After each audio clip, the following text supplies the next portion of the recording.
Bonjour à tous et bienvenue sur boursicoté.com pour cette nouvelle analyse technique Forex, matières premières et crypto-monnaie, avec une paire de devises euro-dollar qui subit un petit peu la hausse du dollar. On a un dollar index qui a accéléré aujourd'hui, il était en hausse depuis quelques jours et là il a accéléré et ça se ressent donc sur cette paire de devises. Nous avions un objectif ici de retour sur la zone des 1,0780, donc cet objectif est validé. D'un point de vue, je dirais, moyen terme, donc on est toujours dans une dynamique haussière. Par contre, attention, si on venait à casser ici la zone des 1.0737, là on pourrait avoir un signal qui pourrait changer puisque l'objectif sera un retour potentiellement sur la zone des 1.0670, voire ici 1,05.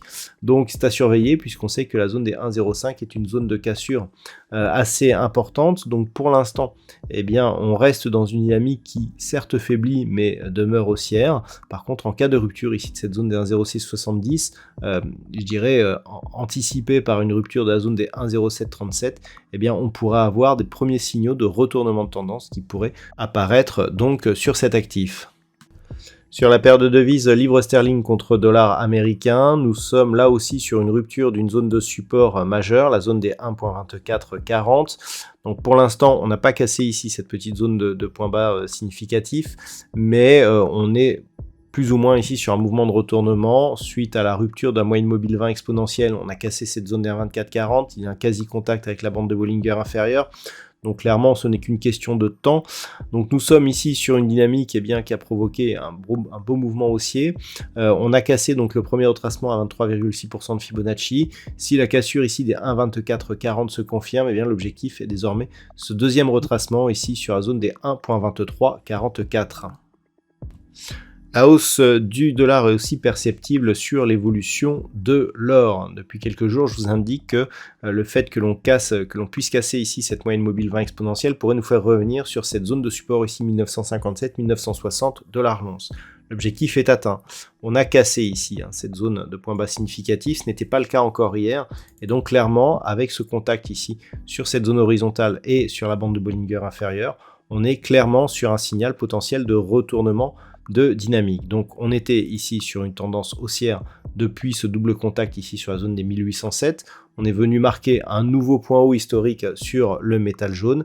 En cas de cassure ici de cette zone des 1957 $ l'once, eh bien on pourrait avoir un signal qui pourrait s'amplifier puisque cette zone qui était précédemment résistance doit s'imposer en tant que support pour conserver ici le biais haussier moyen terme dans sa dynamique. Alors pour l'instant, on n'est pas encore sur un retournement de tendance majeur, on est sur un retournement de tendance court terme. Par contre, une rupture ici de cette zone des 1957 validerait l'affaiblissement, voire le potentiel retournement de cette dynamique moyen terme. Sur le pétrole, là aussi, il semblerait que l'on reste dans une dynamique baissière. Il y a peu, je vous invitais ici à observer ce qui se passait sur ce rebond technique, vous disant qu'il fallait casser la moyenne mobile 20 exponentielle pour commencer à infléchir justement cette tendance baissière. On est venu s'appuyer ici sur la zone des 70-40 et hier, je vous indiquais que le test serait cette moyenne mobile. Pour l'instant, cette moyenne mobile agit toujours comme zone de résistance. Donc on n'est pas encore sorti de cette dynamique baissière. Et si les cours repassaient ici sous 70-40, voire même sous ce point bas significatif ici proche des 69,30, eh bien on pourra avoir une reprise ici qui nous ramènerait sur cette zone des 65,20 $ le baril. La sortie de cette dynamique baissière serait totalement confirmée en cas de rupture haussière de la zone des 75 $ le baril. Et puis enfin au niveau du Bitcoin, eh bien on est toujours sur cette zone ici des 27 000 $ pour un Bitcoin. En fin de semaine dernière, on avait attaqué ce niveau pour revenir au-dessus de celui-ci cette semaine. Donc pour l'instant, on est toujours sur une dynamique haussière. Je vous ai indiqué que tant que l'on restait au-dessus des 25 200 $ pour un Bitcoin, eh bien on restait dans une dynamique qui certes est en train de faiblir, mais qui reste donc orientée à la hausse. Cette zone des 27 000 est une zone intermédiaire, elle avait été confirmée par l'ouverture ici de ce gap. Suite à cela, on était revenu sur cette zone un petit peu comme un support. La tentative de rupture baissière ici, on peut dire finalement qu'elle a plus ou moins avorté. Donc tant que l'on reste au-dessus de cette zone, on est certes dans une dynamique baissière d'un point de vue très court terme, puisque suite à un contact sur la bolle inférieure et sous la moyenne mobile 20 exponentielle, mais si les cours parvenaient ici à casser cette moyenne mobile et à casser cette zone des 29 000, on pourrait sortir de cette dynamique.